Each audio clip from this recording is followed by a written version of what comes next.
if you're in a position where you need to be rolling around in the latest model vehicle and, wear the jewelry and, wear the fanciest clothes and shit like that, but you're a shit business operator, you're going to embarrass yourself. And that's just the way it is. How old are you going to be before you start to experience life like you want it? I want to tell you right now, whether you like it or not, there is a better way to do business. Hi everyone, welcome to the Business for Builders podcast. Welcome to you if you're in YouTube land. My name's Max. I'm the CEO at Smith & Sons Remodeling Experts here in Canada. And we're going to run through about 11. I got 11 points for you today. So we're going to run through that in just a moment. Just want to start off with a bit of housekeeping, like, subscribe, hit the bell, all that kind of wonderful stuff. And maybe share the information too if you think you know somebody that can improve their business. We're all about developing high-performance businesses. And certainly, if you want to get hold of me on email, you can do that, max at businessforbuilders.ca. So if you've got something a little deeper than what can be answered maybe on our Q&As, feel free to follow that up with an email. So that's max at businessforbuilders.ca. All right, let's get cracking. We've only got about 2 or 3 episodes to go in this year. And so we're pretty excited. We've got a mashup that's going to be developed for the last episode of the year, which is going to be a bit of a review, which is going to be pretty exciting to watch or listen to. I don't know what's quite in store there, but it's going to be fun. And we got a bit of a special treat for the episode, the second to last episode. We're gonna get a special guest on the show. But today, what I'm going to focus on is I'm going to punch you right in the nose, nicely, with love, of course. I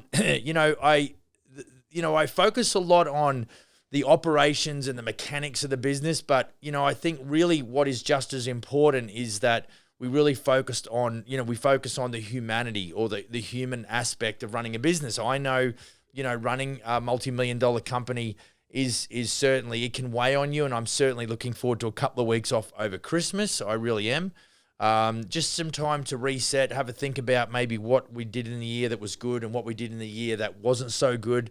And then sort of start to rearrange things or restructure or make improvements or whatever the case may be.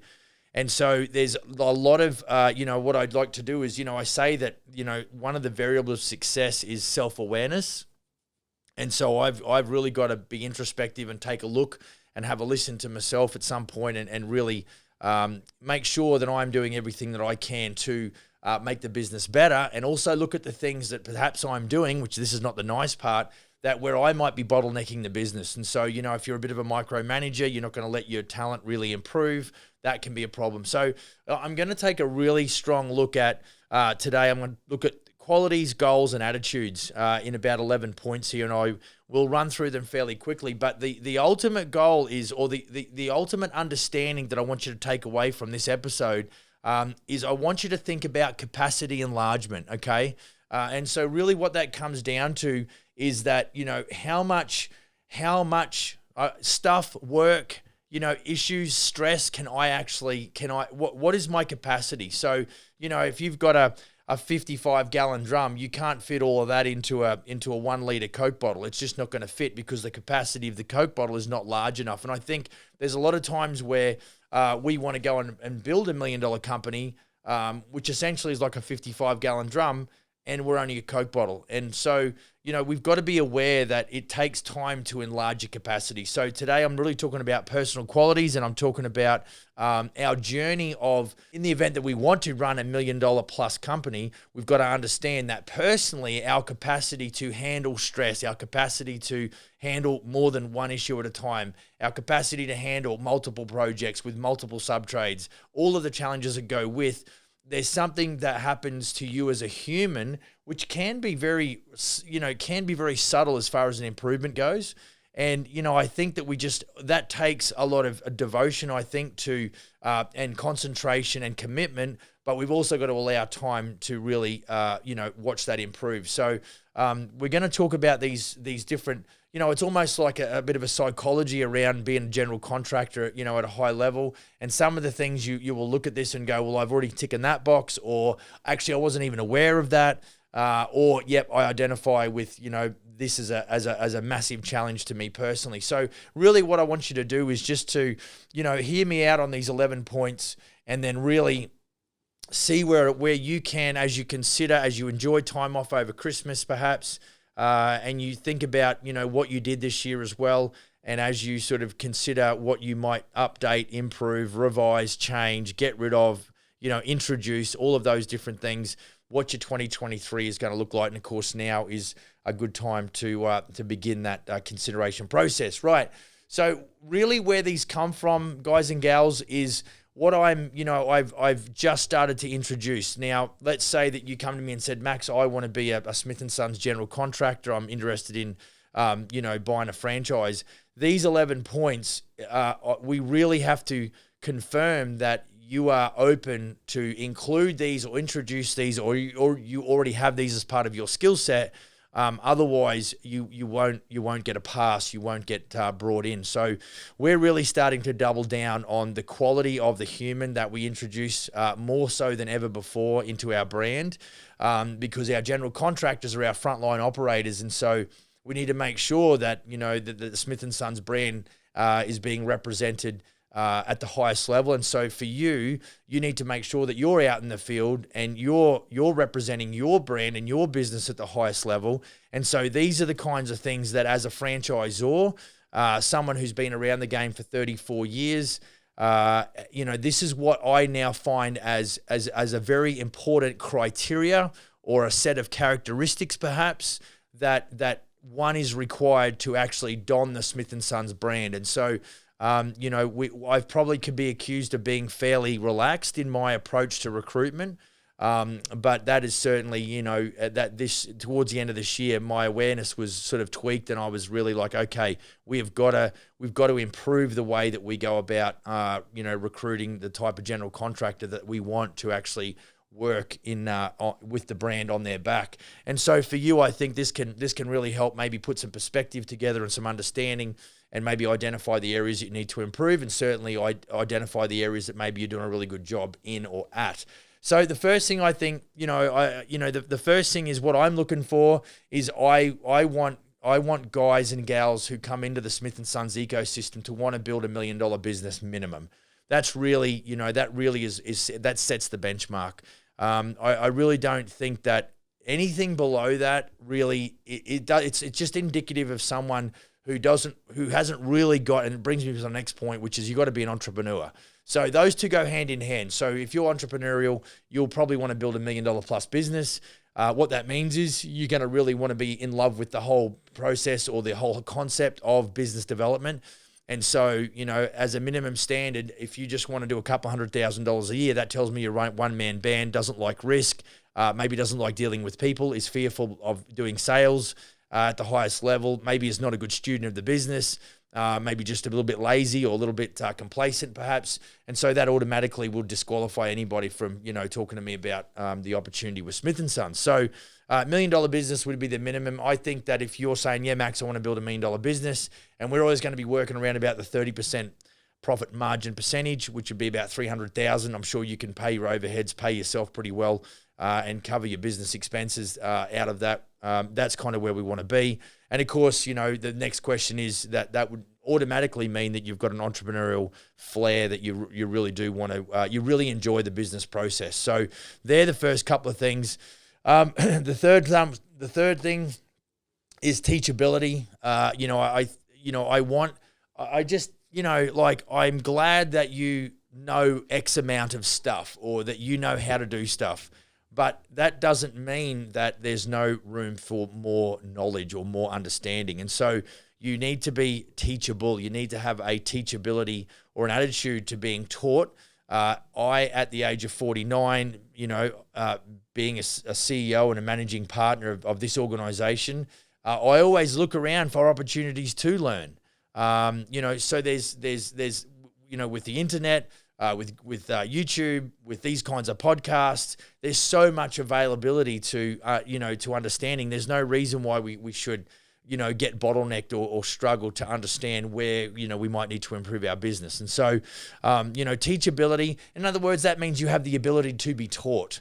And essentially that opens you up to be able to learn. And I always say this is steal with your eyes and ears. There's so much information out there. It really can help. But, in amongst all the obligations and the things that we have to do in our day-to-day business, it can prove to be a struggle to just go to that position where, okay, I need to learn. So for me, I know I'm involved in operations. I've already had 2 of my guys in the office today. I've already been on the phone with a 3rd guy. Obviously, I'm working with a team here. And so it really doesn't leave me a lot of gaps for me just to sort of calm down and to actually get into a learning mode. I know last week, I was on a few webinar calls, and one of those happened between 7 o'clock and 8 o'clock at night. And certainly on Saturday and Sunday mornings, or days, I can actually separate myself from operations, and I can go back into in a very teachable mode. I'm a part of the Maxwell Leadership coaching and mentoring. I think John Maxwell is based in Florida.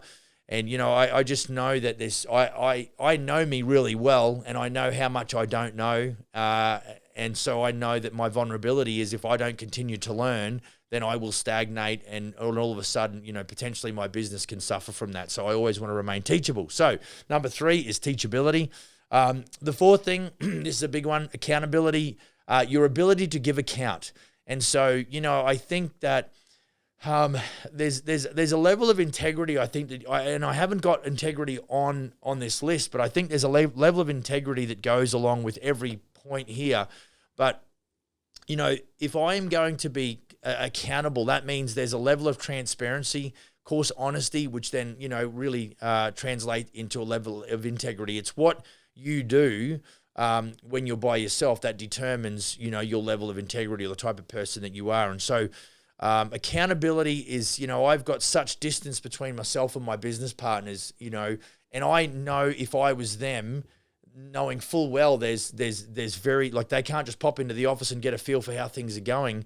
And so what I do intentionally is every couple of days, I make sure that I give an account as to what's happening in the business, what challenges we're facing, what the wins are, all those kinds of things. Any of the new initiatives that we're considering rolling out, we discuss different strategies and different options. We talk about some of the intricacies within the challenges that we're facing. I just, in a lot of the emails that I send, always blind copy the other operational business partner that I work with.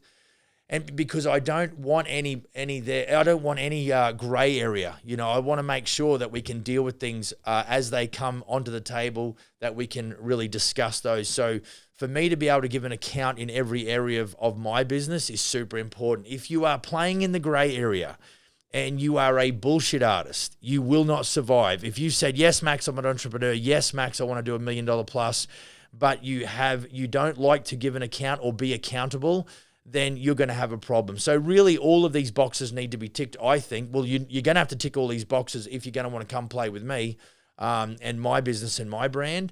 But I think you owe it to yourself if you're going to, really hunker down and make it work in your business and your brand. If you just need to, identify the things that you need to improve. And so I'm laying it out pretty much steak and potatoes. And, you really, if you don't like to account, in other words, I've heard a guy say that, I think he said, your word is your bond is your truth, and your truth is your strength. And so if you like living in the gray and being a bullshit artist, then you're basically giving up your strength. And so what you're going to find you're going to do is you're going to get some altitude, and then you're going to come back down again. Then you're going to get some altitude. So what you've got is this up and down. It's called a hills and valleys business. What we're trying to do at Smith & Sons is build an evergreen business. So no matter whether it's November, December in winter, or whether it's June, July, August in summer, the business is happening and it's going forward. So we're talking about cultural development. There'll be massive improvements in your culture if you're playing black and white, if you're accountable. And so I've got to be accountable with my word to my team, to my business partners, to my franchise operators, to their clients whenever we interact with their clients. And so accountability is not like, well, it's their fault, or I forgot, or that's just bullshit excuses. I'm just totally not into excuses. If you gave your word, then you've got to go through with it and be accountable for the actions and the activities and the words that you've spoken and the commitments that you've made. People will, good quality humans will start steering away from those that have an inability to account. And so nobody likes somebody who's just going to be wishy-washy, flip and flop, all that kind of business. So work on your accountability, folks. It's something that's got to be, has really got to, you've really got to build that up in yourself, in your life, in your business life. Number 5, responsibility, your ability to respond. A lot of situations that I face, they at some stage have me reacting. And essentially what it means is my emotions go up because something happens. So automatically my IQ goes down and my ability to make decisions goes down. And so that's why it's important for me, when I want to be responsible rather than reactive, sometimes I've got to take some time out. Sometimes I've got to not send an email back, till tomorrow. My ability to respond to certain situations is really that's really the litmus test, because a lot of the time, you can, when everything's sort of happening well, you can respond fairly professionally and fairly accurately and unemotionally. But certainly if you find yourself in a little bit of a dark spot, a little bit of a stormy situation, you can find that your ability to respond goes down the toilet. And so, I think we've got to work on our ability to respond, our responsibility to certain situations, and I think take responsibility also retrospectively on things that we might have made a decision for that really didn't work out, rather than trying to play the blame game. When I hear the words, Max, it's not my fault, it drives me crazy. You own the business, so it is your fault. Now, I'm not saying that you could or couldn't have done things better. What I'm saying is that if you just assume the responsibility for the situation, you now can actually activate and have some sort of solution or cure or remedy for that challenge. And so I think that's what we've got to do. We've got to cop a few smacks in the mouth and just to go, okay, then I should have kept my left hand up. I didn't protect myself. I didn't make it a good decision. Maybe I trusted that person too much. Maybe I wasn't supervising well enough. Maybe I didn't consult with my, with my peers as best I should have or at all. Those sorts of things is where you've just got to take the responsibility for it and just keep moving one step at a time moving forward. So your ability to respond is super important. Right. The next point I'll get here, point number 6 is leadership. Look, leadership, really, anyone can be a peacetime general, but to be a wartime general, that takes a little bit more work, and I've done both. You need to be a visionary. In other words, you need to be able to, even though there's a storm that's happening, or you're in amongst or in the midst of a storm, you need to be able to understand that it's not what we're going through, it's where we're going to. But it's going to take a degree of diligence and persistence and consistency to ensure that we do make it through the storm and we hit that blue skies and sunshine again. So, if you call yourself a leader, you need to be able to guide, direct, inspire, and motivate a group, all towards a common goal. And so I think we talk about our mission statement and our purpose. That's super important. Our mission statement here at Smith & Sons is to grow an elite group of entrepreneurial general contractors. And then our purpose is to help general contractors succeed. So those two things, the mission or the vision for the business and the purpose, it really does mesh together on a daily basis, but also on a long-term basis. So we talk about goal setting and things like that. That's part of your leadership, your ability to lead, a group of people or a business.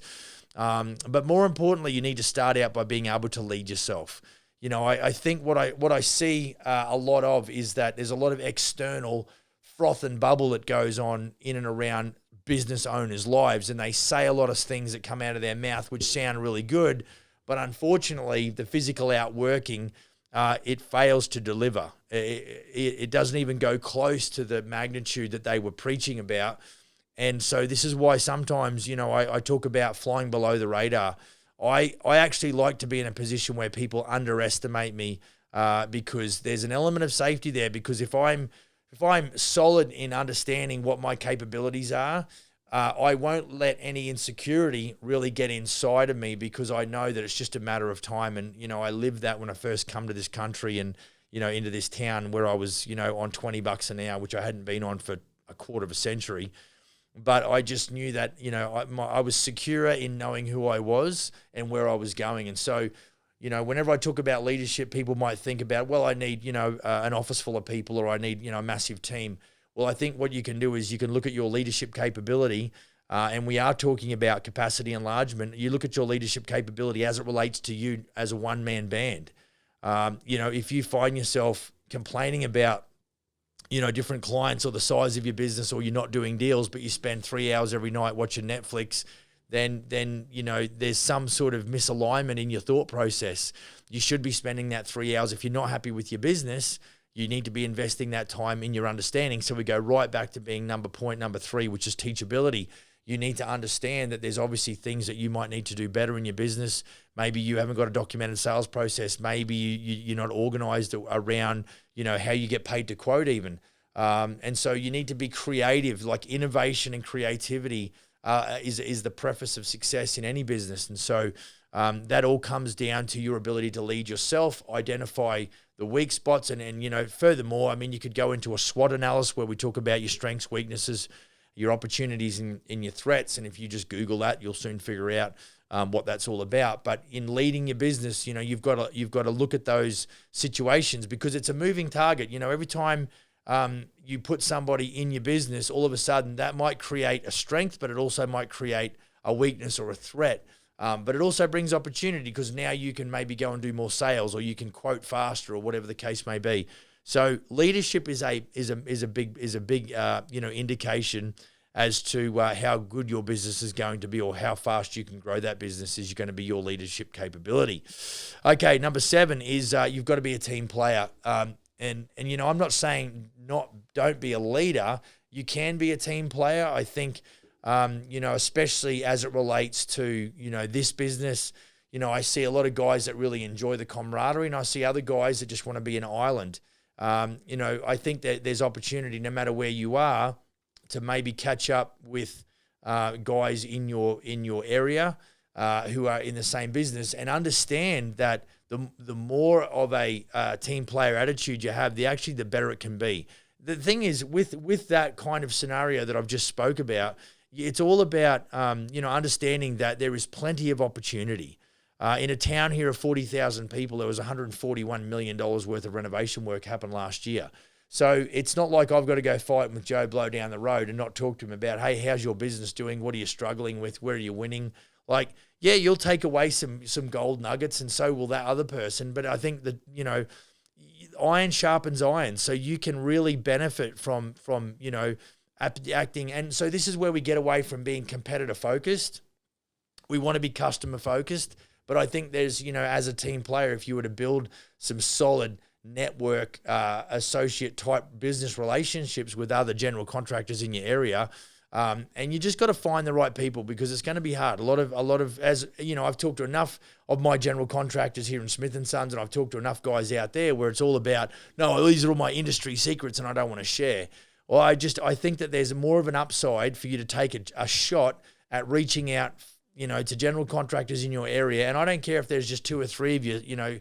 Last week I sat down with our brand new guy here in this town, and with the other 2 guys in this town. So it means we've got 3 franchised operators in a town of 40,000 people. And one of those guys doesn't need any leads this week. That's what he's told me on his report, which I don't totally subscribe to, but it is the end of the year. And he has jettisoned some labor, so he's got some catching up to do. But sitting in that pub with those 3 general contractors, I really didn't say a lot. These guys were kicking the can around and talking to each other about the different challenges and the different wins they've had, different systems, the different approaches. And that's what I'm talking about. We need that in my business. I need to have team players. I don't need no islands. I don't need no egos, off there saying they can do it better than anyone else, because even I know as a CEO, I love to have the interaction with my business partners. I enjoy the interaction, with my team here in the office. And I certainly love the interaction that I have with general contractors who are running a Smith & Sons business in the field. So for me, my attitude is that, I'm essentially just want to be part of what's going on as we build this brand. And so that takes a high level of a team player attitude. But also the guys and gals that we introduce into the business, they've got to have a good understanding of how powerful having an attitude and a good attitude towards being a team player is. Point number 8, communication. Okay, so on our, we've got a wall that, in our boardroom that's got our company values, and one of those company values is that we have open, honest communication. And so that doesn't mean it's always pleasant, open and honest. We try and use kind candor whenever something's got to be dealt with that's a little bit unpleasant. But communication has got to be a strong suit in all aspects of your life. I don't care if it's your relationship with your spouse or spouse, with your kids, with all family members, with the team that you've got, with subcontractors, with clients. Communication at the highest level is something that you either need to do well or that you're striving to do better. And you identify that perhaps as a weakness and be more consistent in that. Simply like things like whenever I get a phone call, I've already done it twice this morning where I've got a phone call and I don't let that go to voicemail, especially if I know who it is. I will always hit that message response and say, I'm on a call, I'll give you a call back as soon as can, or I'm in a meeting, I'll call you back shortly. And basically then I make a mental note that I've got to get back to that person. I cannot let that go. I've got to get back to that person same day. So that's a commitment. That is something that is not negotiable for me. It's my ability to respond that really, makes a difference between someone that stays in touch with what's happening on the front line, that understands where the team is winning and understands where there's challenges. It's all about information. And I'm telling you, once you get a business that's at $1 million, you're going to find yourself always dealing with a challenge.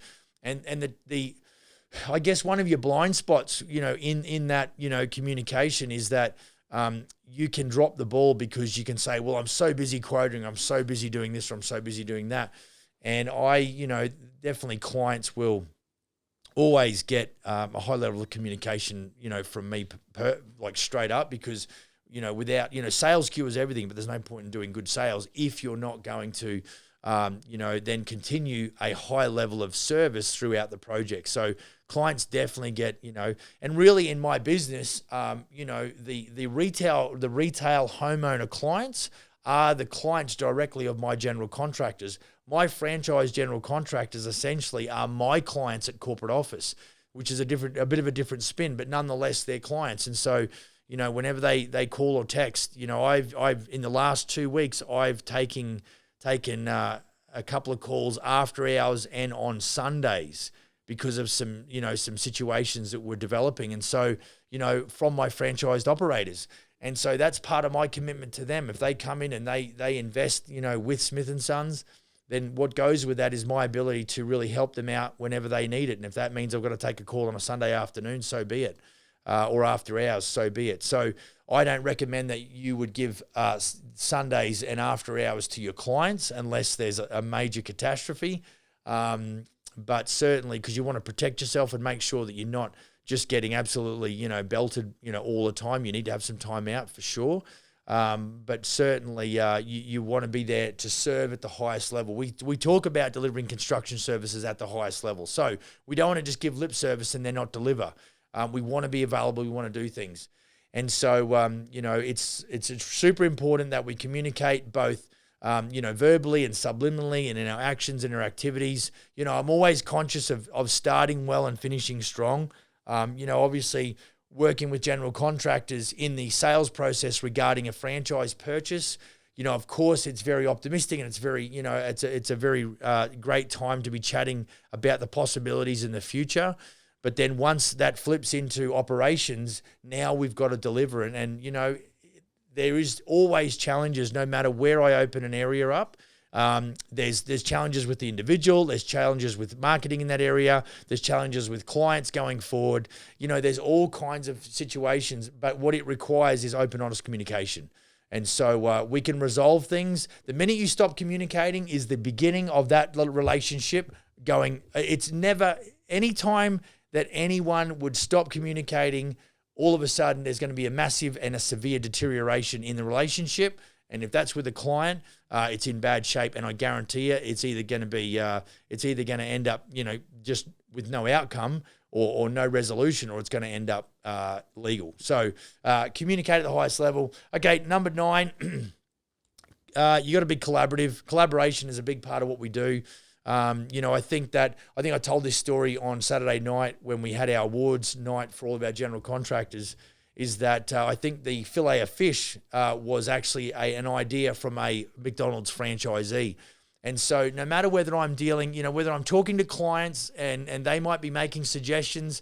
Matter of fact, one recently, I sat with clients and they were sort of giving me some feedback, and there was some collaboration that was happening between me and one of my general contractors clients, which I totally enjoyed, because again, it goes back to me, wanting to learn more and understand better and see what I can do to make improvements and all those sorts of things. So I love collaborating with retail clients. Of course, I love collaborating with our general contractors. And I certainly love collaborating with our in-house team. That it's a really exciting place to be when you're in a collaborative environment. And I am not threatened, because I know that I can't be as smart as the whole team. I can't be as smart as all of my general contractors. So I've got to move from that me to we to ensure that I really milk the most performance out of my business, because there's some things that I've actually utilized in my business here that have come about from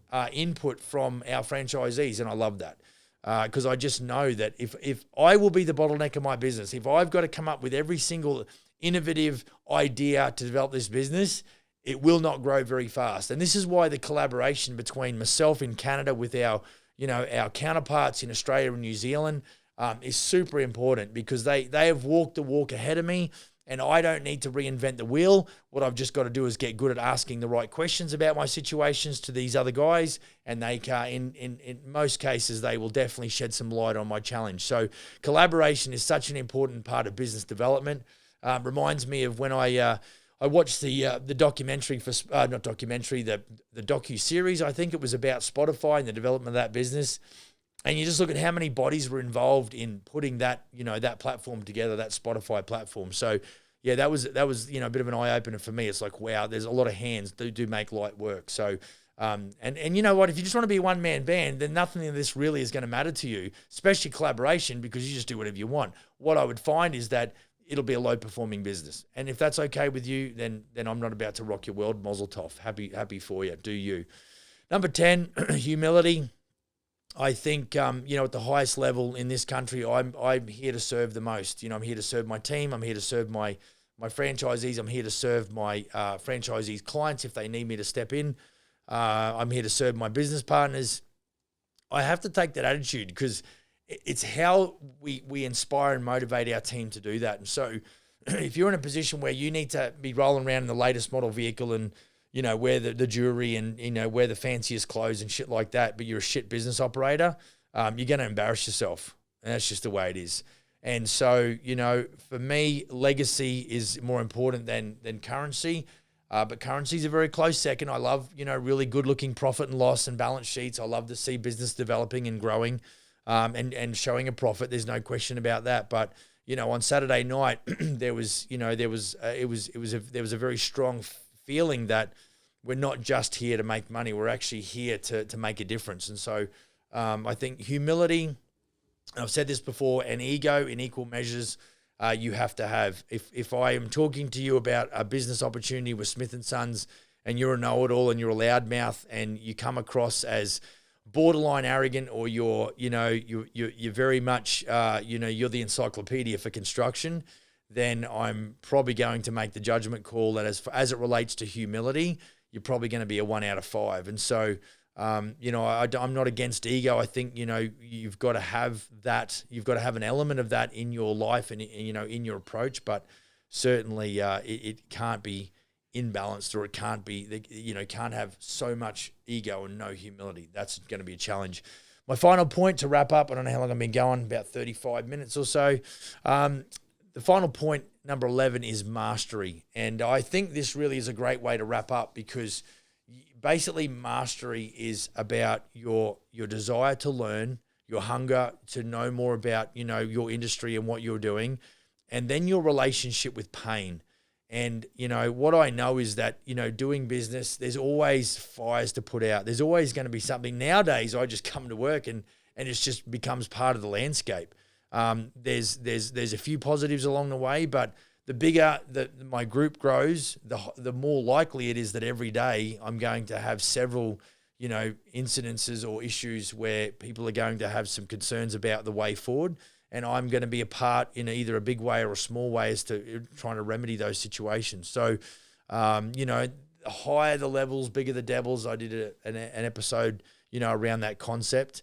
So I think, the desire to learn and your ability to endure the pain. And I think when you start talking about that kind of psychology, you start talking about, let's say, Navy SEALs or military, where they're put in a very stressful environment, but they can still operate at a fairly low blood pressure and a low stress level. Their ability to make good decisions on the fly is not impeded based on the external, environment. And I think for us as business owners if we go back to the start and we say, yes, I am entrepreneurial and I do want to build $1 million business, I am telling you, you will have to learn more and you will have to have the ability to operate at a very, appropriate level emotionally to be able to make decisions quickly and on the fly, despite the amount of fires that you're fighting at that time. And so, those 11 characteristics or attitudes or qualities or goals, they really do tie together. So I really hope that, you can take something away from the last 30 odd minutes that's going to help you, I think, mentally prepare for the new year perhaps. That's going to help you identify the parts within your business or your approaches to your business that are positive, that are actually good, and certainly, it identifies and maybe highlights those areas where there can be improvements made. So from the top, you got to want to, really, we're talking about developing $1 million plus business. We're talking about having an entrepreneurial DNA where you just, what gets you out of bed in the morning is not necessarily money or fame or fortune or recognition. It's just like the game, and so being an entrepreneur is a big deal. You've got to be teachable. You've got to be accountable. You've got to be responsible. You've got to understand the power of good leadership. You've got to be a team player. You've got to be able to communicate well. You've got to be collaborative. And of course, if you put those together, I think as long as your focus is on mastering, the art of business development, and you do have this never-ending desire to learn, and you have a good relationship with pain, and that you can filter that, and that you can and not let it affect you, but you can just embrace it as part of the journey, I think you'll go a long way, and there's a lot of potential. Okay, so that's going to wrap it up for today. Be sure to, like and subscribe, all that kind of stuff. Leave us some comments. Shoot us an email, max@Business for Builders, and go and build a kick-ass business, and we will see you on the next episode. Cheers.